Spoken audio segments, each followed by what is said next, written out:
Hello students, ये video chapter electrochemistry का lecture number 6 है और इस लेक्चर में हम लोग नर्स्ट इक्वेशन के बारे में बात करेंगे। अभी तक हम लोगों ने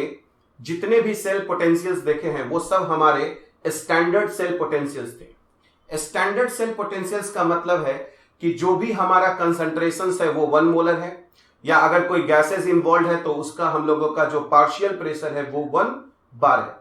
पर हमारे पास ऐसे बहुत सारे सिचुएशंस आते हैं जहां पर हम लोगों का जो कंसंट्रेशन है वो 1 मोलर नहीं है। 1 मोलर के अलावा कुछ भी हो सकता है, जैसे कि 0.1 मोलर हो सकता है, 0.2 मोलर हो सकता है, या फिर जो गैस के जो प्रेशर इन्वॉल्व है वो हमारा 1 बार नहीं है ना, वो 1 बार के अलावा कुछ है। तो ऐसे सेल्स का पोटेंशियल हम लोग कैसे निकाल सकते हैं? तो जो नर्स्ट इक्वेशन है ना, इसकी सहायता से हम लोग ऐसे गैल्वेनिक सेल्स का हम लोग पोटेंशियल निकालते हैं जहां पर कंसंट्रेशन है ना 1 मोलर नहीं है, या फिर जो प्रेशर है वो हमारा 1 बार नहीं है। तो जब हम लोग स्टैंडर्ड सेल पोटेंशियल बोलते हैं तो हमेशा हम लोग के दिमाग में ये बात होना चाहिए कि जो स्टैंडर्ड सेल पोटेंशियल कहा जाएगा इसका मतलब है कि हमारा कंसंट्रेशन 1 मोलर है और प्रेशर हमारा 1 बार है, ठीक है। लेकिन जब हम लोग सेल पोटेंशियल बोलेंगे तो हम लोग समझेंगे कि हमारा जो कंसंट्रेशन है वो 1 मोलर के अलावा भी कुछ हो सकता है, या जो प्रेशर है वो हमारा 1 बार के अलावा भी कुछ हो सकता है। तो नर्स्ट इक्वेशन को समझने के लिए सबसे पहले हम लोगों को थोड़ा गिब्स फ्री एनर्जी के बारे में समझना होगा। हालांकि गिब्स फ्री एनर्जी क्या होता है ये हम लोग थर्मोडायनेमिक्स चैप्टर में पढ़ चुके हैं, लेकिन एक बार फिर हम लोग थोड़ा सा जो है वो रिकैप कर लेंगे है ना गिब्स फ्री एनर्जी का, जिससे हम लोगों को नर्स्ट इक्वेशन को समझने में आसानी हो। तो जैसा कि हम लोग जानते हैं कि जब भी कोई केमिकल रिएक्शन होता है तो या तो हमको एनर्जी देना पड़ सकता है और या तो फिर हम लोग को एनर्जी मिल सकता है। अगर हम लोगों को अगर एनर्जी देना पड़ रहा है तो ऐसे रिएक्शंस को हम लोग एंडोथर्मिक रिएक्शंस कहते हैं, और अगर हम लोगों को एनर्जी मिल रहा है तो ऐसे रिएक्शंस को हम लोग एक्सोथर्मिक रिएक्शंस कहते हैं। तो मान लिया जाए हमारे पास कोई ऐसा केमिकल रिएक्शन है जिसमें हम लोगों को एनर्जी मिल रहा है, और उसी को हम लोग यहां पर एंथैल्पी ऑफ रिएक्शन भी कहते हैं, है ना, जिसको हम लोग डेल्टा एच से रिप्रेजेंट करते हैं। और अगर डेल्टा एच निगेटिव होता है तो इसका मतलब एनर्जी हमें मिल रहा है, और अगर डेल्टा एच पॉजिटिव होता है इसका मतलब है कि एनर्जी हमको देना पड़ेगा। तो अगर हमारे पास एक एक्सोथर्मिक रिएक्शन है तो उसका डेल्टा एच जो है यानी जो चेंज इन एंथैल्पी है वो हम लोगों का निगेटिव होगा। इसका मतलब है कि कुछ एनर्जी हम लोगों को मिल रहा है। अब सपोज कीजिए कि हमारे पास कोई है ना एक्सोथर्मिक केमिकल रिएक्शन है और उसमें हम लोगों को बताया जा रहा है कि delta H is equal to -100 kilojoule, यानी ये जब केमिकल रिएक्शन होगा तो हम लोगों को है ना 100 किलो जूल का एनर्जी मिलेगा। पर जब हम इस एनर्जी को किसी यूजफुल वर्क में अगर हम लोग कन्वर्ट करना चाहेंगे तो ये जो हम लोगों का पूरा एनर्जी है 100 किलो जूल, उसको हम लोग किसी यूजफुल वर्क में कन्वर्ट नहीं कर पाएंगे। तो जितना एनर्जी हम लोग यूजफुल वर्क में कन्वर्ट कर पाएंगे उसी को हम लोग गिब्स फ्री एनर्जी बोलते हैं, ठीक है। तो मान लिया जाए अगर हमारे पास 100 किलो जूल एनर्जी मिला और उसका हम लोग 60 किलो जूल जो है यूजफुल वर्क में हम लोग कन्वर्ट कर पाएंगे, तो हम लोग कहेंगे कि जो है ना डेल्टा जी हुआ हम लोगों का वो हम लोगों का -60 किलो जूल हुआ। माइनस का मतलब ये हुआ कि वो एनर्जी जो है हम लोगों को मिल रहा है और हम लोग उसको किसी यूजफुल वर्क में जो है वो हम लोग कन्वर्ट कर रहे हैं, ठीक है। तो जब कोई केमिकल रिएक्शन हुआ तो उसमें से जो एनर्जी रिलीज हुआ उसको हम लोग डेल्टा एच कहते हैं, पर उसका कुछ पार्ट जो है वो इंट्रोपी को है ना बढ़ाने में खर्च हो जाता है जिसको हम लोग डेल्टा एस कहते हैं, और जो एनर्जी बच जाता है ना उसको हम लोग कह देते हैं गिब्स फ्री एनर्जी, और उसी को हम लोग डेल्टा जी से रिप्रेजेंट करते हैं। तो याद कीजिए फर्स्ट क्लास में हम लोगों ने डिस्कस किया था कि गैल्वेनिक सेल्स वैसे सेल्स होते हैं जो केमिकल एनर्जी को इलेक्ट्रिकल एनर्जी में कन्वर्ट करते हैं। तो जब भी हम लोग केमिकल एनर्जी बोलते हैं तो इसका मतलब होता है डेल्टा जी यानी गिब्स फ्री एनर्जी, ठीक है। और इसी गिब्स फ्री एनर्जी को हम लोग कन्वर्ट करते हैं किसमें? इलेक्ट्रिकल एनर्जी में, ठीक है। तो अब हम लोग गिब्स फ्री एनर्जी क्या होता है ये हम लोग समझ चुके हैं। अगर अब हम देखें कि इलेक्ट्रिकल एनर्जी क्या होता है, तो जैसा कि हम लोग फिजिक्स में पढ़ चुके हैं कि अगर हम लोगों के पास Q चार्ज है और वो एक पॉइंट से दूसरे पॉइंट पे जा रहा है जहां पर पोटेंशियल डिफरेंस अगर हम लोगों का V है, तो जो हम लोगों का वर्क डन होता है वो Q इंटू V होता है, चार्ज इंटू पोटेंशियल डिफरेंस, और इसी को हम लोग इलेक्ट्रिकल एनर्जी कहते हैं। तो Q into V, charge into potential difference जो है वो इलेक्ट्रिकल एनर्जी हो गया, और जो हम लोगों का डेल्टा G है वो हमारा केमिकल एनर्जी हो गया, ठीक है। और जो हमारे गैल्वेनिक सेल्स होते हैं वो इसी केमिकल एनर्जी को यानी डेल्टा G को इलेक्ट्रिकल एनर्जी में कन्वर्ट करते हैं, यानी चार्ज इंटू पोटेंशियल डिफरेंस में, ठीक है। तो हम लोगों का आज के क्लास का अभी जो है ना टॉपिक है वो है इलेक्ट्रोकेमिकल सेल एंड गिव्स एनर्जी ऑफ द रिएक्शन। क्योंकि हम लोग जानते हैं कि कोई भी जो हमारा गैल्वेनिक सेल होता है उसमें एक स्पॉन्टेनियस रिएक्शन होता है। जो स्पॉन्टेनियस रिएक्शंस होते हैं है ना, उसका मतलब होता है कि वैसे रिएक्शंस अपने आप हो रहे हैं, और उसमें हम लोगों का जो है वो डेल्टा G जो है वो निगेटिव आएगा, है ना। क्योंकि निगेटिव का मतलब होता है कि वो एनर्जी हम लोगों को मिलेगा। जब तक कोई एनर्जी हम लोगों को मिलेगा नहीं तब तक हम उसको कहां से किसी यूजफुल वर्क में कन्वर्ट कर पाएंगे। यानी जब भी कोई स्पॉन्टेनियस हम लोगों के पास केमिकल रिएक्शंस होंगे तो उस स्पॉन्टेनियस केमिकल रिएक्शंस में डेल्टा G हमारा नेगेटिव होगा, और जो एनर्जी हमको मिलेगा उसी को हम लोग किसी यूजफुल वर्क में कन्वर्ट करेंगे। तो जैसा कि अभी हम लोगों ने देखा कि electric work done in 1 second, ठीक है, is equal to electric potential multiplied by total charge passed. यानी इस 1 सेकेंड में जो टोटल चार्ज पास हुआ है, अगर हम लोग उसको है ना इलेक्ट्रिक पोटेंशियल से हम लोग मल्टीप्लाई कर दें तो वही हमारा क्या हो जाएगा, इलेक्ट्रिक वर्क डन, ठीक है।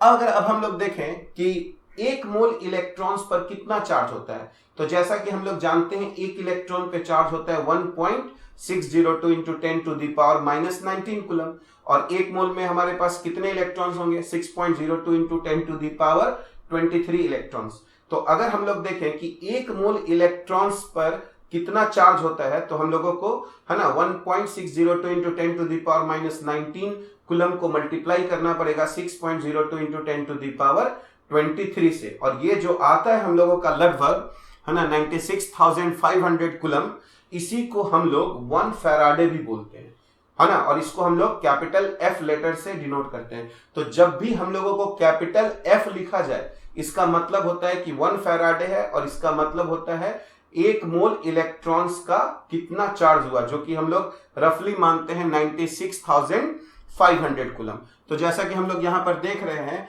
Charge of 1 mole of electrons कैसे निकलेगा, तो एक इलेक्ट्रॉन का चार्ज होता है 1.602 into 10 to the power -19 coulomb, और 1 मोल में इतने इलेक्ट्रॉन्स हो जाएंगे 6.02 इंटू 10 टू द पावर 23, और ये हमारा कूलम हो जाएगा।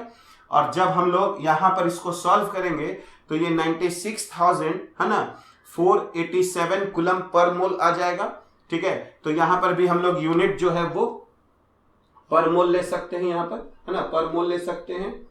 और इसी को हम लोग है ना रफली लिखेंगे 96,500 कूलम पर मोल, जिससे हम लोगों को कैलकुलेशन करने में क्या हो जाए, आसानी हो जाए। और इसी को हम लोग 1 फैराडे बोलते हैं, ठीक है, जहां F को हम लोग बोल रहे हैं फैराडे कांस्टेंट। तो जब भी 1F बोला जाए तो इसका मतलब समझना है कि ये हम लोगों का चार्ज है 1 मोल इलेक्ट्रॉन्स का, ठीक है। अब मान लिया जाए कि कोई केमिकल सेल रिएक्शन हम लोग के पास है और जिसमें n मोल इलेक्ट्रॉन्स जो है वो फ्लो हो रहा है, ठीक है। यानी ऑक्सीडेशन में n मोल इलेक्ट्रॉन्स रिलीज हुआ और रिडक्शन में n मोल इलेक्ट्रॉन्स का गेन हो गया, ठीक है। तो 1 मोल इलेक्ट्रॉन का चार्ज F है, और अगर उस केमिकल रिएक्शन में हम लोगों का अगर n मोल इलेक्ट्रॉन्स इन्वॉल्व है तो टोटल चार्ज हो गया हम लोगों का n इंटू F, ठीक है। यानी NF हो गया टोटल चार्ज जो फ्लो हो रहा है। अगर उस सेल का पोटेंशियल अगर हम लोग है ना E माने तो NF हो गया Q और E हो गया पोटेंशियल, यानी NF इंटू E यही हमारा हो जाएगा है ना इलेक्ट्रिकल वर्क डन, या इसी को हम लोग इलेक्ट्रिकल एनर्जी कह सकते हैं, ठीक है, चार्ज इंटू पोटेंशियल डिफरेंस। और इसी बात को हम लोग यहां पर लिख रहे हैं कि the reversible work done by a galvanic cell is equal to decrease in its गिव्स एनर्जी, ठीक है। And therefore if the EMF of the cell is E and NF is the amount of charge passed and delta G is the Gibbs energy of the reaction, then delta G को हम लोग लिख सकते हैं minus NFE। तो जैसा कि यहां पर हम लोग देख रहे हैं कि the reversible work done by a galvanic cell, तो जैसे कि गैल्वेनिक सेल में कोई हमारा केमिकल रिएक्शन हो रहा है और उससे हम लोगों को कुछ एनर्जी मिल रहा है डेल्टा जी, और उसी को हम लोग किसी यूजफुल वर्क में कन्वर्ट कर रहे हैं और इसी को हम लोग लिख रहे हैं the reversible work done by a galvanic cell. और वो उतना ही होगा जितना हमारा डिक्रीज होगा गिब्स फ्री एनर्जी, ठीक है, क्योंकि गिब्स फ्री एनर्जी को ही हम लोग कन्वर्ट कर रहे हैं यूजफुल वर्क में, और इसीलिए यहां पर लिखा जा रहा है the reversible work done by a galvanic cell is equal to decrease in its Gibbs energy. तो अगर गिब्स एनर्जी में डिक्रीज हुआ मान लिया जाए 50 किलो जूल का, तो यही 50 किलो जूल हमारा इलेक्ट्रिकल एनर्जी में क्या हो गया, कन्वर्ट हो गया, ठीक है। And therefore if the EMF of the cell, अगर हम लोग अब इस सेल के ईएमएफ को ई से रिप्रेजेंट करें, and NF is the amount of charge passed, क्योंकि एफ हो जाएगा 1 मोल इलेक्ट्रॉन का चार्ज, और अगर उस सेल रिएक्शंस में n मोल इलेक्ट्रॉन्स इन्वॉल्व है तो टोटल कितना चार्ज इन्वॉल्व हो गया, n इंटू एफ, ठीक है। एंड डेल्टा जी को अगर हम लोग कह रहे हैं gives energy of the reaction, ठीक है, तो हम लोगों का रिलेशन क्या बनेगा, तो हम लोगों का रिलेशन बनेगा delta G is equal to minus NFE, जहां पर NF जो है वो हमारा चार्ज हो गया और E जो हो गया वो हमारा पोटेंशियल हो गया। तो ये चार्ज इंटू पोटेंशियल हो गया। आगे माइनस क्यों लग रहा है, क्योंकि डेल्टा जी जो है वो घट रहा है, यानी डेल्टा जी हमारा निगेटिव है, क्योंकि वो एनर्जी हमको मिल रहा है। तो डेल्टा जी हमारा निगेटिव है, तो ये डेल्टा जी निगेटिव है ना, तो निगेटिव निगेटिव क्या हो जाएगा, कैंसिल हो जाएगा। इसका मतलब ये हुआ कि डेल्टा जी निगेटिव है, लेकिन जो वर्क डन हम लोग जो उसको यूजफुल वर्क में कन्वर्ट कर रहे हैं वो तो हमारा पॉजिटिव मिलेगा, है ना। डेल्टा जी का मतलब निगेटिव का सेंस होता है कि वो एनर्जी हमको मिला और हम उसको कन्वर्ट कर रहे हैं किस में, इलेक्ट्रिकल एनर्जी में। तो जैसे अगर कोई बोलता है कि delta G minus 50 kilo joule हुआ, तो डेल्टा जी अगर माइनस 50 किलो जूल है यानी हमको 50 किलो जूल मिल रहा है, और हम कितना इलेक्ट्रिकल एनर्जी में कन्वर्ट कर रहे हैं, 50 किलो जूल, जबकि डेल्टा जी क्या है, माइनस 50 किलो जूल है। तो आगे एक माइनस साइन लगाना पड़ेगा, है ना, तब हम कहेंगे कि 50 किलो जूल को हम लोगों ने किसी यूजफुल वर्क में कन्वर्ट हुआ, ठीक है, क्योंकि डेल्टा जी हम लोगों को निगेटिव मिलेगा, है ना, लेकिन हम लोगों को जो इलेक्ट्रिकल एनर्जी में जो कन्वर्ट कर रहे हैं वो तो हमको पॉजिटिव मिल रहा है, ठीक है, इसलिए हम लोग आगे क्या लगा रहे हैं, एक माइनस का साइन। तो डेल्टा जी बराबर माइनस NFE, ये हुआ, है ना, चेंज इन गिव्स फ्री एनर्जी, और ये हमारा हो गया सेल पोटेंशियल। पर ये कब तब है, जब हम लोगों का कंसंट्रेशन जो है वो जरूरी नहीं है कि 1 मोलर है, या फिर कोई गैस का जो प्रेशर है वो 1 बार है। तो जब हम लोग E के ऊपर नॉट नहीं लगाएंगे तो इसका मतलब होगा कि सेल पोटेंशियल है, पर उस समय हमारा कंसंट्रेशन कुछ भी हो सकता है या प्रेशर कुछ भी हो सकता है। लेकिन अगर हम लोग नॉट लगा देते हैं तो इसका मतलब होता है स्टैंडर्ड सेल पोटेंशियल या स्टैंडर्ड गिव्स फ्री एनर्जी, और ये हम लोग तभी लिखते हैं जब कंसंट्रेशन 1 मोलर होता है और प्रेशर हम लोगों का 1 बार होता है, ठीक है। तो इसका मतलब हम लोग समझ गए, यहां पर कंसंट्रेशन 1 मोलर है और प्रेशर 1 बार है, जबकि यहां पर कंसंट्रेशन कुछ भी हो सकता है और प्रेशर भी कुछ भी हो सकता है, ठीक है। और याद कीजिए डेल्टा जी, है ना, इसमें कंफ्यूज नहीं होना, यहां पर माइनस क्यों आया, क्योंकि अगर डेल्टा H निगेटिव होता है तो इसका मतलब होता है एनर्जी हमको मिलता है। तो कोई बोलता है अगर delta H minus 100 kilo joule है तो आपको कितना एनर्जी मिला,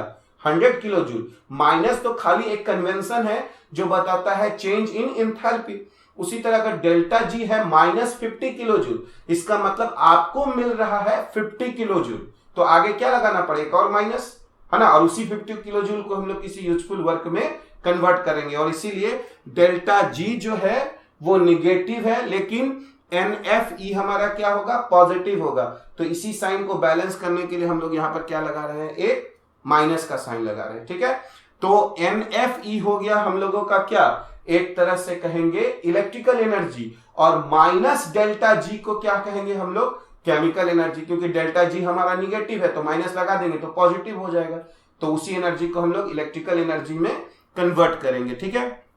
अब देखिए यहां पर हम लोगों को एक थर्मोडायनेमिक्स जब हम लोग पढ़े थे तो वहां एक फॉर्मूला लिखे थे और उसी फॉर्मूला को यहां पर हम लोग फिर से लिख रहे हैं कि जो डेल्टा जी होता है वो बराबर होता है delta G naught plus R T L N Q. Delta G क्या है? डेल्टा जी है चेंज इन गिव्स फ्री एनर्जी, है ना। और ये जो है वो हम लोगों का किस स्टेट में है? नॉन स्टैंडर्ड स्टेट में है। नॉन स्टैंडर्ड स्टेट का मतलब कि जरूरी नहीं है कि हमारा कंसंट्रेशन जो है वो 1 मोलर ही हो, 1 मोलर के अलावा भी कुछ भी हो सकता है, या प्रेशर 1 बार नहीं है, प्रेशर 1 बार के अलावा कुछ है। तो ये हमारा चेंज इन गिव्स फ्री एनर्जी है नॉन स्टैंडर्ड स्टेट में। डेल्टा जी नॉट का मतलब क्या हुआ? ये हुआ हम लोगों का चेंज इन गिव्स फ्री एनर्जी स्टैंडर्ड स्टेट में, जब सबका कंसंट्रेशन 1 मोलर है और कोई भी अगर गैस का प्रेशर है तो वो 1 बार है। आर का मतलब हम लोग जानते हैं यूनिवर्सल गैस कांस्टेंट, और यहां पर हम लोग इसका वैल्यू 8.314 लेंगे क्योंकि हम लोग एनर्जी जूल में या किलो जूल में अगर मेजर कर रहे हैं तो टी तो टेम्परेचर हो गया जो हम लोग केल्विन में मेजर करते हैं, और यहां पर एल एन जो है वो नेचुरल लॉगरिथम हम लोग का हो गया, और क्यू जो है वो हम लोगों का रिएक्शन कोशेंट होता है। ठीक है, तो ये क्यू के बारे में भी हम लोग पहले से जानते हैं। रिएक्शन कोशेंट में मतलब क्या होता है? प्रोडक्ट का कंसंट्रेशन डिवाइडेड बाय रिएक्टेंट का कंसंट्रेशन, और अगर उस कंसंट्रेशन के पावर भी हम लोग कुछ रेस करते हैं और वो उसके कॉफिशिएंट के बराबर होता है। अभी हम लोग इस पर भी अभी डिस्कस करेंगे। ठीक है, जहां पर हम लोग देख रहे हैं कि डेल्टा जी जो है is the free energy change है under non standard state conditions, और जबकि डेल्टा जी नॉट जो है is the free energy change है अंडर स्टैंडर्ड स्टेट कंडीशंस। ठीक है, तो अभी तक हम लोगों ने क्या देखा कि जो गिव्स फ्री एनर्जी हम लोगों को मिलता है यानी माइनस डेल्टा जी, उसी को हम लोग इलेक्ट्रिकल एनर्जी में कन्वर्ट करते हैं जो कि चार्ज इनटू पोटेंशियल के बराबर होता है। और इसीलिए यह फॉर्मूला हमेशा याद रखना है, डेल्टा जी बराबर माइनस एन एफ ई। अब हम लोग यहां पर नर्स्ट इक्वेशन देखेंगे। तो इसके लिए हम लोग यहां पर मानेंगे कि हमारे पास एक ऐसा गैल्वेनिक सेल है जिसमें हम लोगों के जो रिएक्टेंट्स हैं वो कैपिटल ए और कैपिटल बी है, और जो प्रोडक्ट है हमारा वो कैपिटल सी और कैपिटल डी है, और स्मॉल ए बी सी और डी जो है वो हमारे स्टोइकियोमेट्रिक कोएफिशिएंट्स है ना, जिसकी सहायता से हम लोगों ने इस केमिकल रिएक्शन को बैलेंस्ड किया हुआ है। और ये जो केमिकल रिएक्शन हो रहा है ना, जिस गैल्वेनिक सेल में, उसमें n इलेक्ट्रॉन्स का जो है वो ट्रांसफर हो रहा है, यानी ऑक्सीडेशन में n इलेक्ट्रॉन्स रिलीज हो रहा है और रिडक्शन में n इलेक्ट्रॉन्स गेन हो रहा है। और इसलिए हम लोग यहां पर लिख रहे हैं कि for a general electrochemical reaction small A into capital A plus small B into capital B, और ये हम लोगों का बना रहा है small C into capital C plus small D into capital D, और इस पूरे सेल रिएक्शन में हमारा है ना n इलेक्ट्रॉन्स जो है वो एक्सचेंज हो रहा है। ठीक है, तो जैसा कि अभी हम लोगों ने देखा कि हमारे पास है ना थर्मोडायनेमिक्स से एक रिलेशन है, delta G is equal to delta G not और plus R T L N Q, जहां पर क्यू को हम लोग कहते हैं रिएक्शन कोशेंट। तो अगर हम लोग यहां पर देखें कि हम लोग यहां पर क्यू को कैसे लिख सकते हैं, तो हम लोगों ने केमिकल इक्विलिब्रियम में पढ़ा था जो रिएक्शन कोशेंट क्यू होता है, तो हम लोग पहले प्रोडक्ट्स को देखते हैं। तो यहाँ पर प्रोडक्ट जो है वो सी है, तो सी का हम लोग यहाँ पर कंसंट्रेशन लेंगे, और ये जो है ना हमारा स्टोइकियोमेट्रिक कोएफिशिएंट है उसको हम लोग यहाँ पर पावर रखेंगे। ठीक है, फिर यहाँ पर क्या है, रिएक्टेंट डी है, और फिर हम लोग उसका पावर यहाँ पर रखेंगे स्मॉल डी। ठीक है, और अब हम लोग डेनोमिनेटर में अगर आए तो हम लोगों का रिएक्टेंट जो है वो ए है, तो ये यहाँ पर हम लोग है ना कंसंट्रेशन ऑफ ए का पावर है ना स्मॉल ए हो जाएगा, और यहां पर कंसंट्रेशन ऑफ बी का पावर जो है वो स्मॉल बी हो जाएगा। ठीक है, यहां पर एक बात को समझना है कि अगर मान लिया जाए ये सब हम लोगों का है ना अगर कंसंट्रेशन है यानी इलेक्ट्रोलाइट्स है, तब तो हम लोग यहां पर मोलैरिटी लिखेंगे। ठीक है, और अगर इसमें कोई हमारा अगर गैस आ जाएगा तो वहां पर हम लोग उसका कंसंट्रेशन नहीं लेंगे, उसका हम लोग पार्शियल प्रेशर लेंगे, और इसलिए ये जो Q है ये हमारा डायमेंशनलेस है। मतलब यहां पर हम लोग कंसंट्रेशन लेंगे है ना अगर इलेक्ट्रोलाइट है, और अगर कोई गैस है तो उसका कंसंट्रेशन नहीं लेंगे, उसका क्या लेंगे हम लोग पार्शियल प्रेशर लेंगे, और वो बार में होना चाहिए। ठीक है, तो ये हमारा रिएक्शन कोशेंट है ना Q हो गया। अब हम लोग जानते हैं डेल्टा जी जो है वो चेंज इन गिव्स फ्री एनर्जी है नॉन स्टैंडर्ड स्टेट में, जब हमारा कंसंट्रेशन है ना 1 मोलर के अलावा कुछ भी हो, या जो प्रेशर है वो 1 बार के अलावा कुछ भी हो सकता है। तो हम लोग डेल्टा जी को लिख सकते हैं यहां पर -NFE, ठीक है, जहां n जो है वो बता रहा है कि इस पूरे केमिकल रिएक्शन में है ना n मोल इलेक्ट्रॉन्स का जो एक्सचेंज हो रहा है, f जो है वो हमारा चार्ज है 1 मोल इलेक्ट्रॉन का, जिसको हम लोग फैराडे कांस्टेंट भी बोल रहे हैं, और E जो है वो हमारा सेल पोटेंशियल हो गया नॉन स्टैंडर्ड स्टेट में, ठीक है। और डेल्टा जी नॉट को हम लोग क्या लिख सकते हैं, -NF E0 हम लोग लिख सकते हैं, और यहां पर हम लोगों ने रहने दिया RT/ln/Q, ठीक है। अब हम लोग अगर यहां पर -NF से अगर इसको अगर हम लोग इधर डिवाइड कर दें तो ये यहां पर क्या हो जाएगा, E हो जाएगा, है ना, सेल पोटेंशियल, और ये यहां पर क्या हो जाएगा, E0 हो जाएगा, और यहां पर माइनस आ जाएगा क्योंकि -NF से डिवाइड किए, तो यहां पर -RT डिवाइडेड बाई क्या हो जाएगा, NF, और ये हम लोगों का क्या हो जाएगा, ln/Q। हम लोग जानते हैं इस ln को अगर हम लोग लॉग में अगर हम लोग चेंज करेंगे तो हम लोगों को यहां पर मल्टीप्लाई करना होगा 2.303 से, और इसीलिए हम लोग इसको ऐसे भी लिख सकते हैं, E is equal to E0 minus क्या हो जाएगा यहां पर 2.303 RT, और यहां पर डिवाइडेड बाय क्या हो जाएगा NF, ठीक है, और ये हमारा हो जाएगा ln/Q के जगह अब क्या हो जाएगा log/Q, ठीक है। तो ये हम लोगों का जो है वो नर्स्ट इक्वेशन कहलाता है, जहां पर हम लोग Q के जगह अब हम लोग इसको यहां पर सब्स्टिट्यूट कर देंगे, तो हम लोगों का जो यहां पर है ना फाइनल जो एक फॉर्मूला आएगा, E बराबर E0 माइनस 2.303 RT और डिवाइडेड बाय क्या हो जाएगा NF हो जाएगा, और यहां पर हम लोग लिखेंगे लॉग, और Q के जगह हम लोग लिख सकते हैं कंसंट्रेशन ऑफ C का पावर C हो गया, कंसंट्रेशन ऑफ D का पावर D, और यहां पर हो जाएगा कंसंट्रेशन ऑफ A का पावर A, और यहां पर हो जाएगा कंसंट्रेशन ऑफ B का पावर B, है ना। तो इसी इक्वेशन को हम लोग, या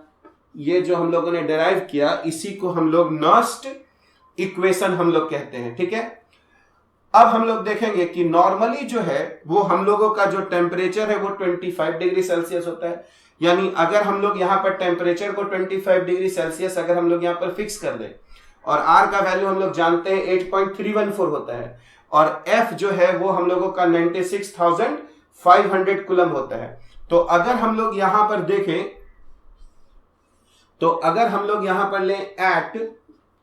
25 डिग्री है ना सेल्सियस, जिसको हम लोग 298 केल्विन भी कहेंगे, तो हम लोगों का जो 2.303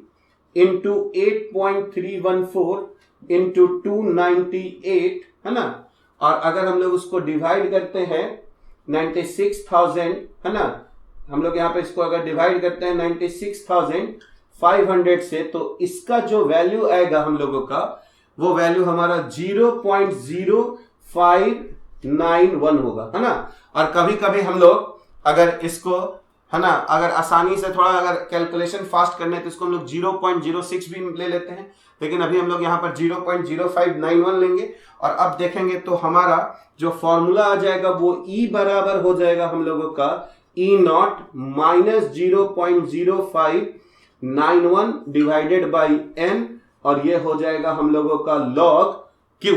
ठीक है। और ये याद रखते हुए कि ये जो फॉर्मूला है, ये फॉर्मूला जो है नर्स्ट इक्वेशन जो है, ये हम लोगों का वैलिड जो है, ये हम लोगों को समझना है, ये वैलिड एट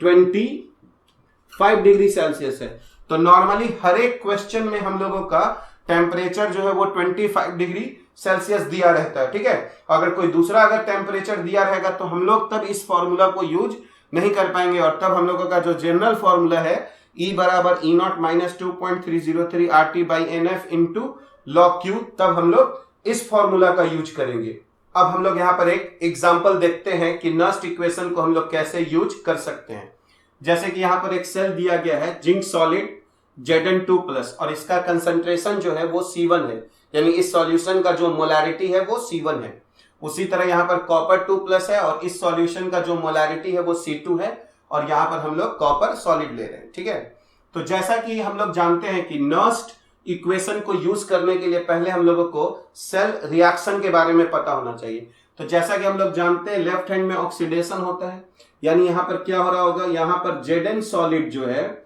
वो 2 इलेक्ट्रॉन रिलीज करके Zn2+ जिसका कंसंट्रेशन C1 है और ये 2 इलेक्ट्रॉन दे रहा है, तो ये हम लोगों का ऑक्सीडेशन हो गया। ठीक है, और उसके बाद सेकेंड है ना, राइट हैंड में क्या हो रहा है, तो राइट हैंड में रिडक्शन होता है, यानी कॉपर 2+ जो एक्वस है ये हम लोगों का 2 इलेक्ट्रॉन है ना, जिसमें यहाँ पर हम लोग एक्वस की जगह इसका कंसंट्रेशन C2 लिख देते हैं और ये यहाँ पर 2 इलेक्ट्रॉन लेकर यहाँ पर कॉपर सॉलिड हो जा रहा है और ये हम लोगों का रिडक्शन हो गया। ठीक है, तो नेट सेल रिएक्शन के लिए हम लोगों को इन दोनों को ऐड करना होगा इस तरह से कि ये इलेक्ट्रॉन्स हमारा कैंसिल हो जाए। तो हम लोग यहाँ पर अगर ऐड कर दें तो हम लोगों का जो सेल रिएक्शन होगा वो जिंक सॉलिड प्लस कॉपर 2+ जिसका कंसंट्रेशन C2 है और ये रिएक्ट करके यहाँ पर Zn2+ बना रहा है जिसका कंसंट्रेशन C1 है और प्लस यहाँ पर कॉपर सॉलिड हो गया। ठीक है, अगर हम लोग इसका Q रिएक्शन कोशेंट निकालना शुरू करें तो क्या होगा, तो पहले राइट हैंड साइड में देखेंगे तो देखिए ये कॉपर सॉलिड है, तो याद करिए कि कोई सॉलिड जो होता है उसका कंसंट्रेशन चेंज नहीं होता है, तो इसको हम लोग हमेशा है ना यूनिटी लेकर चलते हैं, यानी इसको अब लिखने की जरूरत नहीं है। तो राइट हैंड में सिर्फ हम लोग लिखेंगे कि ये जो कंसंट्रेशन है यहाँ पर किसका हो जाएगा, Zn2+ का हो जाएगा और यहाँ पर जो हम लोग लेफ्ट हैंड में देखेंगे तो फिर से ये सॉलिड है तो इसका कंसंट्रेशन यूनिटी ले लेंगे, तो यहाँ पर हम लोगों का कंसंट्रेशन क्या हो जाएगा, कॉपर 2+ हो जाएगा। ठीक है, अगर अब हम लोग नर्स्ट इक्वेशन को इसके लिए यूज करें तो यहां पर E बराबर जो है हम लोगों का वो E0 हो जाएगा और माइनस अगर हम लोग कहें 25 डिग्री सेल्सियस पर तो 0.0591 डिवाइडेड बाई n, और अगर हम लोग यहाँ पर n को भी देखें तो यहाँ पर है ना n को हम लोग 2 लिख सकते हैं, ऐसे अभी हम लोग पूरा फॉर्मूला लिख देते हैं। तो E बराबर E0 माइनस 0.0591 बाई n और ये क्या हो जाता है हमारा log Q हो जाता है। और यहाँ पर अगर अब हम लोग देखें तो हम लोग इसको ऐसे लिख सकते हैं, E बराबर हम लोगों का हो जाएगा E0 माइनस और यहाँ हो जाएगा 0.0591 डिवाइडेड बाई 2 और ये यहाँ पर हो जाएगा log Q। ठीक है, और अगर log Q अगर हम लोग लिखना चाहें तो E बराबर आ जाएगा E0 माइनस 0.0591 डिवाइडेड बाई क्या हो जाएगा 2 और यहां पर हम लोग लिखेंगे log कंसंट्रेशन ऑफ Zn2+ और divided by concentration of copper 2+, ऐसे हम लोग लिख सकते हैं। ठीक है, तो अगर हम लोग देखें तो ये हम लोगों का नर्स्ट इक्वेशन आ जाएगा इस सेल के लिए। अब अगर हम लोग है ना इस इक्वेशन को देखें तो जैसा कि हम लोग देख रहे हैं यहां पर माइनस है, यानी जैसे जैसे ये है ना रिएक्शंस आगे की ओर बढ़ेगा तो Zn2+ का जो कंसंट्रेशन है वो इंक्रीज होगा, तो Zn2+ का कंसंट्रेशन इंक्रीज होगा और कॉपर 2+ का जो कंसंट्रेशन है वो क्या होगा हमारा, डिक्रीज होगा। तो अगर हम लोग यहां पर देखें तो अगर Zn2+ का कंसंट्रेशन जो है वो इंक्रीज होगा तो आगे तो यहां पर माइनस लगा हुआ है। ठीक है, और उसी तरह यहां पर हम लोग देख रहे हैं कि अगर कॉपर 2+ का कंसंट्रेशन डिक्रीज होगा इसका मतलब है कि ये जो पूरा फैक्टर है ये पूरा फैक्टर बढ़ रहा है, लेकिन आगे क्या है हमारा, माइनस है। यानी अल्टीमेटली एक ऐसा समय आएगा कि ये जो टर्म है पूरा बढ़ते बढ़ते वो किसके बराबर हो जाएगा, E0 के बराबर हो जाएगा और तब जो है वो हमारा EMF जो है सेल का वो 0 आना शुरू हो जाएगा। ठीक है, तो हम लोगों का जब EMF 0 आ जाएगा तब हम लोग कहेंगे कि ये जो सेल है वो काम करना अब क्या कर दिया है, बंद कर दिया है, क्योंकि अब ये जो है ये हमारा रिएक्शन जो है वो इक्विलिब्रियम पे आ रहा है, यानी जिस रेट से हमारा है ना फॉरवर्ड रिएक्शन हो रहा है उसी रेट से हमारा बैकवर्ड रिएक्शन भी होता है। यानी जब हम लोग गैल्वेनिक सेल बना रहे हैं और यहां पर हम लोग एक सेल रिएक्शन देख रहे हैं तो जैसा कि हम लोग को यहाँ पे पता चल रहा है कि जैसे जैसे है ना सेल रिएक्शन होता जाएगा वैसे वैसे Zn2+ का कंसंट्रेशन बढ़ेगा और कॉपर 2+ का कंसंट्रेशन घटेगा। तो ये जो पूरा टर्म है, ये पूरा टर्म हम लोगों का इंक्रीज होना शुरू होगा और एक समय आएगा जब ये पूरा टर्म किसके बराबर हो जाएगा, E0,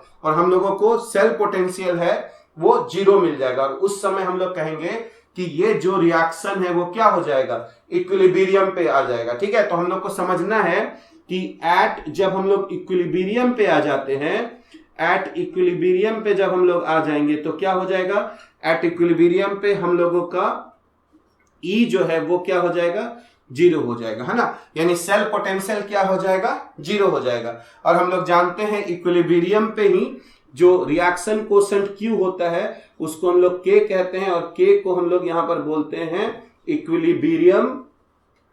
कांस्टेंट। ठीक है, यानी हर एक गैल्वेनिक सेल में एक ऐसा समय आएगा जब ये सेल रिएक्शन जो है इक्विलिब्रियम पे आ जाएगा, और जब ये सेल रिएक्शन इक्विलिब्रियम पे आ जाएगा यानी जिस रेट से फॉरवर्ड रिएक्शन हो रहा होगा उसी रेट से बैकवर्ड रिएक्शन भी हो रहा होगा, और उसके बाद हम लोगों को जो सेल पोटेंशियल हो जाएगा वो 0 हो जाएगा, है ना। और उस समय हम लोग यहां पर लिख रहे हैं कि जब इक्विलिब्रियम होगा तो सेल पोटेंशियल E 0 होगा, E0 0 नहीं होगा। E0 हमेशा फिक्स्ड होता है, ठीक है, क्योंकि ये तो तभी डिफाइन है जब कंसंट्रेशन 1 मोलर है। तो E0 चेंज नहीं होगा, लेकिन कौन सा चेंज हो रहा है, E चेंज होगा, है ना, सेल रिएक्शन के साथ साथ। और एक ऐसा समय आएगा कि E हमारा क्या हो जाएगा, 0 हो जाएगा। और जब सेल रिएक्शन इक्विलिब्रियम पे आ जाएगा तो जो रिएक्शन कोसेंट Q है उसी को हम लोग इक्विलिब्रियम कांस्टेंट बोलेंगे, यानी Q हमारा क्या हो जाएगा, K हो जाएगा। जैसा कि अभी हम लोगों ने नर्स्ट इक्वेशन को एक कंप्लीट सेल पर अप्लाई किया जिसमें 2 कंपार्टमेंट्स थे, एक लेफ्ट हैंड में और एक राइट हैंड में। अब हम लोग देखेंगे कि हम लोग नर्स्ट इक्वेशन को हाफ सेल पर भी अप्लाई कर सकते हैं। यानी नर्स्ट इक्वेशन जो है वो हाफ सेल के लिए भी लिखा जा सकता है और कंप्लीट सेल के लिए भी लिखा जा सकता है। तो हम लोग देखते हैं कि अगर हम लोग इसी सेल को 2 हाफ सेल में बांट दें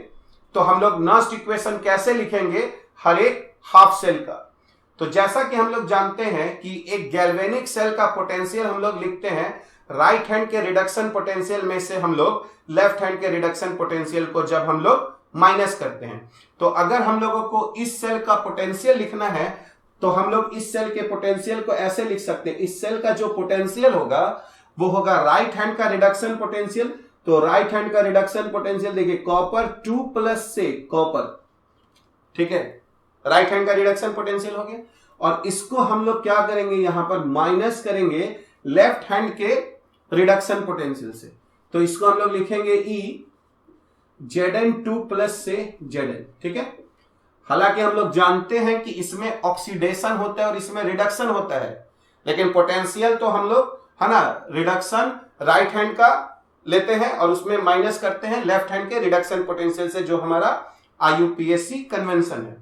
अब अगर हम लोग देखें कि इस हाफ सेल में कौन सा रिएक्शन हो रहा है, तो जैसा कि हम लोग देख रहे हैं कि यहां पर कहा जा रहा है कि कॉपर 2+ 2 इलेक्ट्रॉन लेके कॉपर में कन्वर्ट होगा, और उसी तरह इसके अनुसार से क्या हाफ रिएक्शन लिखेंगे, तो Zn2+ 2 इलेक्ट्रॉन लेके Zn बन रहा है। हम लोगों को यहां नहीं देखना है, जो हम पोटेंशियल लिख रहे हैं उसके अनुसार से हम लोग को सेल रिएक्शन लिखना है।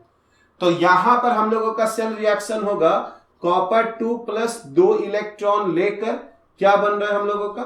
कॉपर सॉलिड, ठीक है। और यहां पर देखेंगे तो यहां पर कौन सा रिएक्शन हो रहा है, तो Zn2+, है ना, एक्वस जो है वो हम लोगों का 2 इलेक्ट्रॉन लेकर क्या बन जा रहा है, यहां पर हम लोगों का Zn सॉलिड बन जा रहा है। यहां पर भी हम लोग एक्वस लिख सकते हैं, ठीक है। तो यहां पर भी हम लोग एक्वस लिख दे रहे हैं, कॉपर 2+ एक्वस। तो इस हाफ सेल को अगर हम लोग देखें यहां पर तो ये रिएक्शन हो रहा है, और यहां पर देखें तो ये रिएक्शन हो रहा है। इसमें भी हमारा n का वैल्यू 2 होगा क्योंकि 2 इलेक्ट्रॉन्स इन्वॉल्व है, और इसके लिए भी हमारा n का वैल्यू 2 होगा। अब हम लोग देखते हैं कि E, तो जैसा कि अभी हम लोगों ने देखा था कि किसी भी, है ना, सेल का जो E होता है वो E0 - 0.0591/n log Q होता है ना। अगर हम लोग 25 डिग्री सेल्सियस पे बात करें तो अगर 25 डिग्री सेल्सियस पे ले तो इसका E लिख सकते हैं हम लोग E0 कॉपर 2+ से कॉपर, है ना, E0, और माइनस लिखेंगे 0.0591 और n का वैल्यू क्या हो जाएगा 2, और log Q, और याद कीजिए Q का मतलब होता है प्रोडक्ट। यहां पर सॉलिड है तो सॉलिड का तो हम लोग कंसंट्रेशन यूनिटी ले लेते हैं, तो ये log 1 हो जाएगा। और यहां पर हम लोगों को कॉपर 2 प्लस का यहां पर कंसंट्रेशन लेना होगा, ये कॉपर 2 प्लस का कंसंट्रेशन हो गया, ठीक है। और उसी तरह अगर हम लोग यहां पर अब इसके लिए अगर लिखें तो ये हम लोगों का हो जाएगा E0 Zn2 प्लस से Zn और माइनस 0.0591 और यहां पर भी n का वैल्यू 2 है। और यहां पर भी अगर हम लोग देखें लॉग तो यहां पर 1 आ जाएगा Zn सॉलिड के लिए और यहां कंसंट्रेशन जो है वो Zn2 प्लस हो जाएगा, ठीक है। ये हम लोगों का यहां पर आ गया। अब अगर हम लोग देखें तो इस E को हम लोग यहां पर अगर देखें तो ये E0 है, कॉपर 2 प्लस से कॉपर हो गया और माइनस यहां से उठाते हैं यहां पर तो माइनस हो जाएगा E0 Zn2 प्लस से Zn, ठीक है। ये हो गया हम लोगों का। अब उसके बाद यहां पर हम लोग क्या लेते हैं कि माइनस ये 0.0591/2 अगर हम लोग कॉमन ले तो ये यहां पर क्या हो जाएगा, तो यहां पर हो जाएगा log 1 divided by copper 2 plus का कंसंट्रेशन। और यहां पर देखिए माइनस अगर हम लोग कॉमन यहां पर लिए हैं तो ये माइनस माइनस प्लस हो जाएगा, क्योंकि आगे माइनस लिए हैं तो यहां पर फिर से माइनस आ जाएगा और ये माइनस हो जाएगा log 1 अपॉन कंसंट्रेशन ऑफ क्या हो जाएगा Zn2 प्लस, ठीक है। और हम लोग जानते हैं log A minus log B जो होता है वो log A बाई B होता है, तो इसको हम लोग ऐसे लिख सकते हैं E। और देखिए E0 कॉपर 2 प्लस कॉपर और E0 Zn2 प्लस Zn, ये जो डिफरेंस है इसी को हम लोग E0 सेल लिखते हैं, ठीक है। E0 क्योंकि हम लोग जानते हैं किसी भी सेल का स्टैंडर्ड E0 जो होता है वो राइट हैंड का standard reduction potential minus left hand का स्टैंडर्ड रिडक्शन पोटेंशियल होता है, तो इसी को हम लोग E0 लिख सकते हैं। और ये माइनस 0.0591 डिवाइडेड बाई 2 हो जाएगा। और यहां पर अगर हम लोग लॉग है ना A बाई B करेंगे तो लॉग Zn2 प्लस का कंसंट्रेशन ऊपर चला जाएगा और यहां पर हम लोगों का आ जाएगा कॉपर 2 प्लस का कंसंट्रेशन, ठीक है। तो ये हम लोगों का जो है वो एक कंप्लीट जो है वो हम लोगों का ये यहां पर एक सेल पोटेंशियल का फॉर्मूला आ गया। और ये हम लोगों ने है ना नर्स्ट इक्वेशन को यूज किया है किसके लिए, हाफ सेल पर यूज करके हम लोगों ने बनाया है। इसका मतलब है कि नर्स्ट इक्वेशन जो है वो हम लोग हाफ सेल पर भी अप्लाई कर सकते हैं और हम लोग एक कंप्लीट सेल पर भी अप्लाई कर सकते हैं, ठीक है। दोनों में कोई दिक्कत नहीं है। बस एक बात हमेशा याद रखना है कि अगर किसी सेल का पोटेंशियल चाहिए तो हमेशा राइट हैंड के रिडक्शन पोटेंशियल में से लेफ्ट हैंड का रिडक्शन पोटेंशियल घटाना है। अगर हम लोग को E0 सेल चाहिए, ठीक है, तो फिर standard reduction potential right hand का लेंगे और माइनस करेंगे है ना स्टैंडर्ड है ना रिडक्शन पोटेंशियल लेफ्ट हैंड से। तो यहां पर जो ये हम लोगों का फॉर्मूला है E0, ये हमेशा याद रखना है कि E0 कभी कभी क्वेश्चन में डायरेक्ट नहीं दिया रहेगा, उस E0 के जगह राइट हैंड का स्टैंडर्ड रिडक्शन पोटेंशियल दे देगा और लेफ्ट हैंड का स्टैंडर्ड रिडक्शन पोटेंशियल दे देगा। तो इस E0 को आप निकाल सकते हैं इस फॉर्मूला की सहायता से, है ना, standard reduction potential of right hand electrode minus standard reduction potential of left hand electrode, ठीक है। तो हम लोगों को E0 मिल जाएगा 0.0591/2 हो जाएगा यहां पर। और ये Zn2 प्लस का कंसंट्रेशन है ना दिया रहेगा और उसी तरह कॉपर 2 प्लस का भी कंसंट्रेशन दिया रहेगा और उसकी सहायता से हम लोग है ना इस सेल का जो है वो है ना सेल पोटेंशियल हम लोग निकाल सकते हैं। अब यहां पर हम लोग एक और एग्जांपल देखते हैं कि हम लोग नर्स्ट इक्वेशन कैसे लिखते हैं। तो यहां पर हम लोग देखेंगे जो हमारा इलेक्ट्रोकेमिकल सेल है वो है platinum solid H2 gas H plus aqueous. और ये गैस है तो यहां पर उसका कुछ प्रेशर होगा, ठीक है। H प्लस है तो इसका कुछ मोलैरिटी होगा, यहां पर भी कॉपर 2 प्लस है तो इस सॉल्यूशन का भी कुछ मोलैरिटी होगा। तो अगर हम लोगों को इस सेल पे अगर नर्स्ट इक्वेशन हम लोग को अप्लाई करना है तो हम लोगों को सबसे पहले सेल रिएक्शन लिखना होगा। तो हम लोग यहां पर कहेंगे कि यहां ऑक्सीडेशन होगा, तो यहां पर हम लोग जानते हैं जो H2 गैस है वो क्या कर रहा होगा 2H प्लस एक्वस बना रहा होगा 2 इलेक्ट्रॉन है ना देकर। हम लोग इसको यहां हाफ H2 और H प्लस प्लस 1 इलेक्ट्रॉन भी लिख सकते थे, कोई दिक्कत नहीं उससे, है ना, क्योंकि अल्टीमेटली हम लोगों को इलेक्ट्रॉन को कैंसिल ही कराना है। तो ये हम लोगों का ऑक्सीडेशन हो गया। और अगर हम लोग यहां पर रिडक्शन देखें तो कॉपर 2 प्लस जो एक्वस है वो यहां पर क्या करेगा, 2 इलेक्ट्रॉन लेकर हम लोगों का कॉपर सॉलिड बना देगा। तो ये हम लोगों का क्या हो गया, ये हम लोगों का रिडक्शन हो गया। ठीक है, अब हम नेट सेल रिएक्शन जानना चाहते हैं तो इन दोनों को हम लोग को क्या करना होगा, ऐड करना होगा। तो ऐड करेंगे तो यहां पर H2 गैस हो जाएगा प्लस कॉपर 2 प्लस एक्वस हो जाएगा। और अगर हम लोग राइट हैंड साइड में देखें तो ये 2H प्लस यहां पर एक्वस हो जाएगा। और यहां पर अगर हम लोग देखें तो ये हम लोगों का कॉपर सॉलिड हो जाएगा और ये जो इलेक्ट्रॉन्स है वो हम लोगों का कैंसिल हो जाएगा। तो ये हम लोगों का नेट जो है वो हम लोगों का सेल रिएक्शन है। अब अगर हम लोग देखें कि हम लोग इसके लिए है ना नस्ट इक्वेशन अगर हम लोगों को लिखना हो तो क्या करेंगे, तो E बराबर हम लोग को क्या करना होगा, पहले E0 लेना होगा और उसके बाद यहां पर -0.0591 डिवाइडेड बाई n। तो देखिए इसमें कितना इलेक्ट्रॉन्स इन्वॉल्व है, 2, इसमें भी क्या है 2, तो जो नेट सेल रिएक्शन होगा उसमें भी 2 ही इलेक्ट्रॉन्स इन्वॉल्व है, तो यहां पर हम लोग 2 लिखेंगे। अब यहां पर देखिए लॉग, अब अगर हम लोग प्रोडक्ट में देखें तो ये यहां पर कंसंट्रेशन है ना, इलेक्ट्रोलाइट है, तो कहेंगे कि कंसंट्रेशन ऑफ H प्लस और इसका जो कॉफिशिएंट है 2 उसको पावर में यहां पे करेंगे। अब देखिए ये चूंकि यहां सॉलिड है तो उसका तो हम लोग यूनिटी लेंगे तो उसको छोड़ देंगे और डिवाइडेड बाय, अब हम लोग यहां पर आते हैं तो यहां पर देखिए यहां पर ये गैस है तो गैस के लिए हमको पार्शियल प्रेशर लेना है, तो हम लोग यहां पर पार्शियल प्रेशर H2 ये बार में लेना होगा। ठीक है, और यहां पर हम लोगों का कॉपर 2 प्लस का कंसंट्रेशन लेना है ना। इसी के बारे में हम लोग डिस्कस कर रहे थे कि अगर कोई इलेक्ट्रोलाइट है तो कंसंट्रेशन लेना है यानी मोलैरिटी लेना है, और अगर कोई गैस है तो उसका हम लोग को प्रेशर लेना है बार में। तो ये हम लोगों का यहां पर एक इक्वेशन हो जाएगा। अब थोड़ा सा अगर हम लोग E0 देखें तो E0 हम लोग जानते हैं, E0 जो होता है वो राइट हैंड का standard reduction potential minus left hand का standard reduction potential.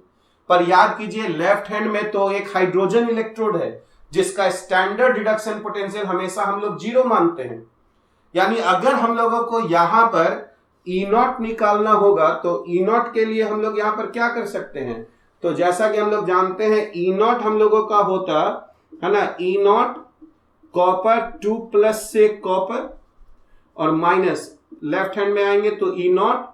H plus से H2। पर ये तो हम लोग जानते हैं कि हमेशा 0 होगा,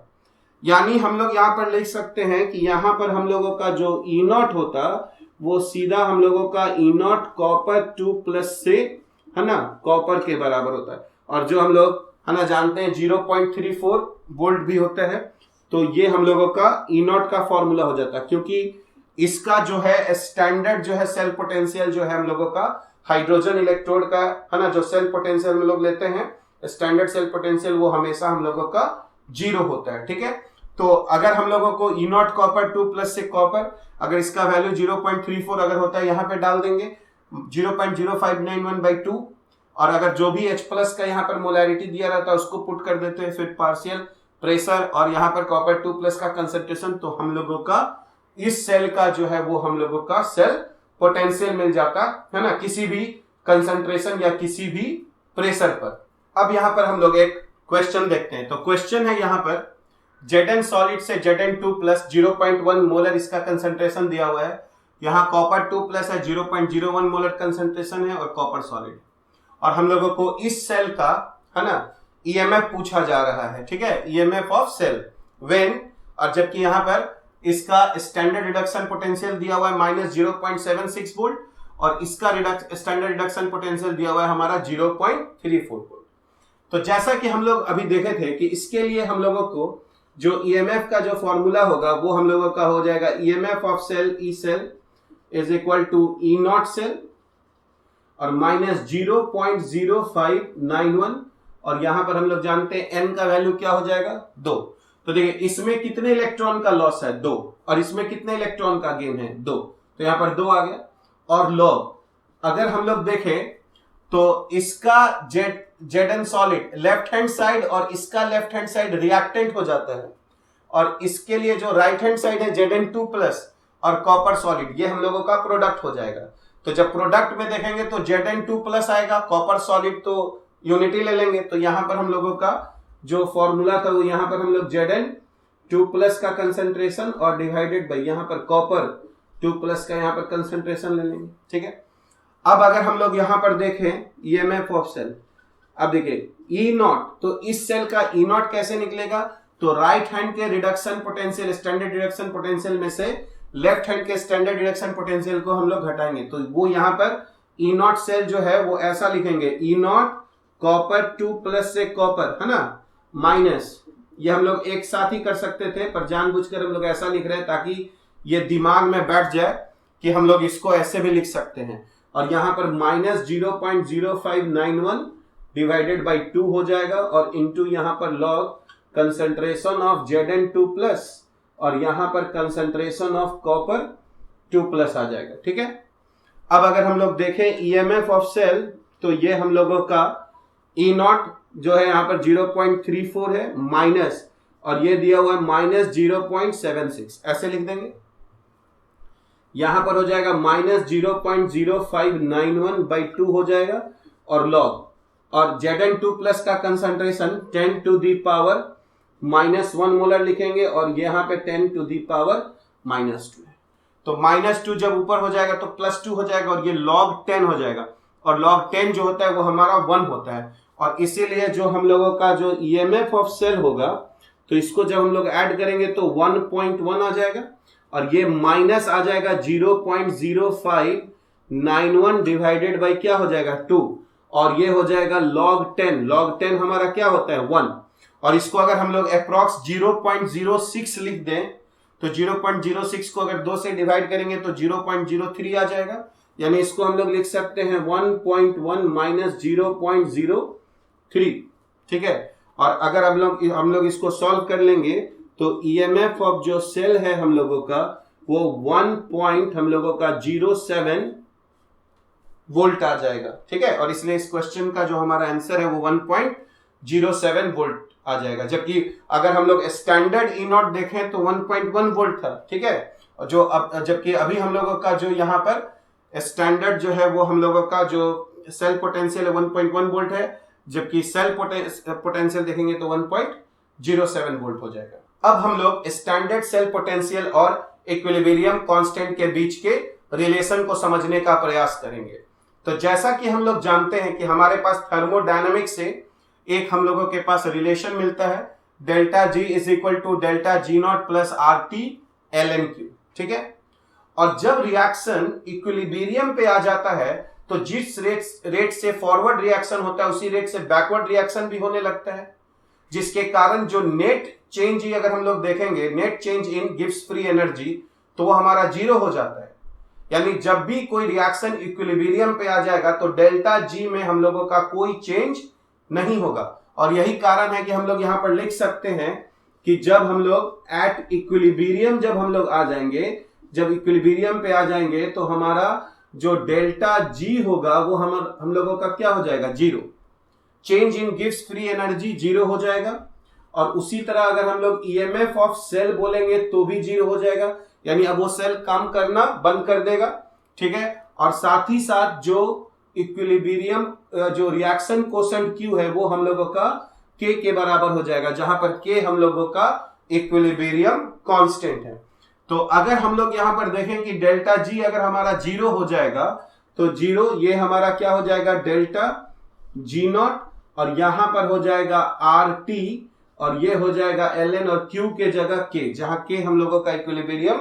कांस्टेंट है, और इसीलिए हम लोग यहां पर लिख सकते हैं ΔG0 is equal to -RT ln K, ये हम लोगों का रिलेशन है, और ln K को अगर हम लोग लॉग में बदलेंगे तो -2.303 RT इंटू लॉग K हो जाएगा। ठीक है, और हम लोग जानते हैं कि जो ΔG0 होता है वो -NFE0 होता है, यानी हम लोग इसको -NFE0 लिख सकते हैं, और ये बराबर हो जाएगा -2.303 RT log K, है ना। यहां पर हम लोग ऐसे लिख सकते हैं, अगर -NF को यहां पर इधर ले जाएं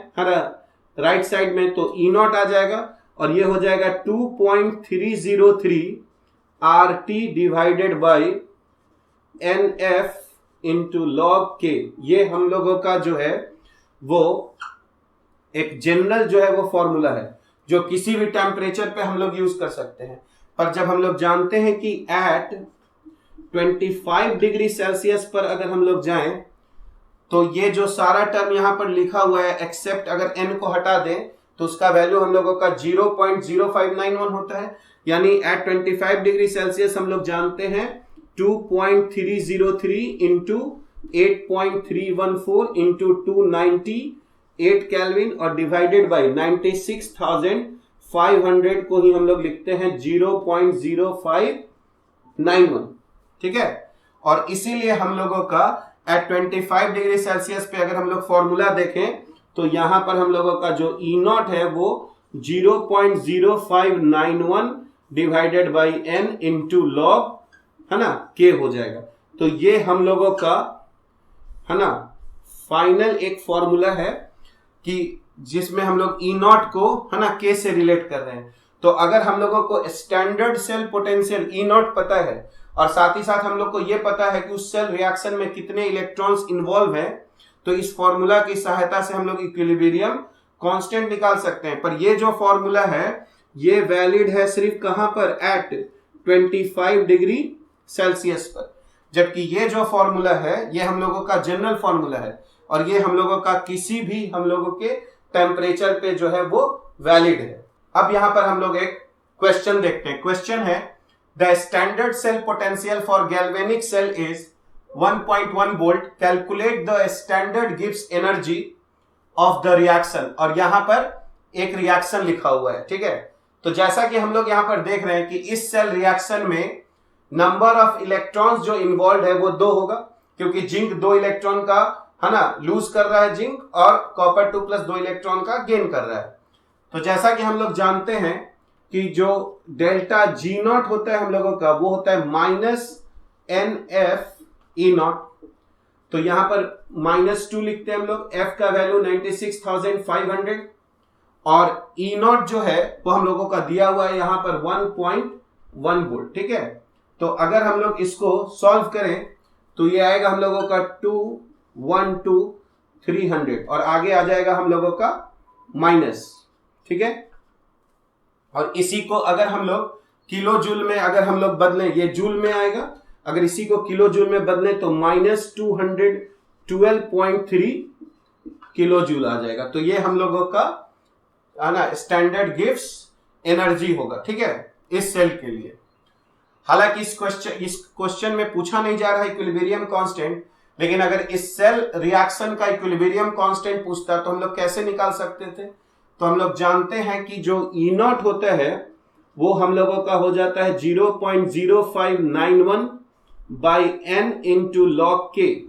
तो यहां से हम लोग है ना लॉग के निकाल सकते थे और लॉग के हो जाता हम लोगों का ई नॉट है 1.1 वोल्ट, n का वैल्यू 2 हो जाता और हम लोग उसको डिवाइड करते 0.0591 से, और ये हम लोगों का जो वैल्यू आता है यहां पर वो करीब आता 37.225 ऐसे आ जाता हम लोगों का। अब देखिए हम लोग लॉग में पढ़े हैं, ये 37 जब हम लोग के निकालेंगे तो 37 जो है वो हम लोगों का 10 का पावर आ जाएगा। ठीक है, और हम लोग देखेंगे कि log 2 जो होता है वो 0.3 होता है। तो log 2 अगर 0.3 है तो यहां पर हम लोगों का 0.225 है। तो इसका मतलब है कि ये जो है ये log 2 से थोड़ा सा कम होगा। तो अगर हम लोग एंटी लॉग इसका निकालेंगे तो 1.7 आ जाएगा। इसका मतलब है कि यहां से अगर हम लोग k देखें तो k का वैल्यू करीब 1.7 इंटू 10 टू द पावर 37 हो जाएगा। यानी देखिए इस रिएक्शन का जो इक्विलिब्रियम कांस्टेंट है ये बहुत ही ज्यादा है। यानी हम लोग कह सकते हैं कि ये रिएक्शन जो है वो करीब करीब जो है वो कंप्लीट हो रहा है। ठीक है, नेक्स्ट लेक्चर में हम लोग नर्स्ट इक्वेशन से रिलेटेड बहुत सारे क्वेश्चंस को सॉल्व करेंगे और साथ ही साथ हम लोग इक्विलिब्रियम कांस्टेंट को भी है ना निकालना सीखेंगे।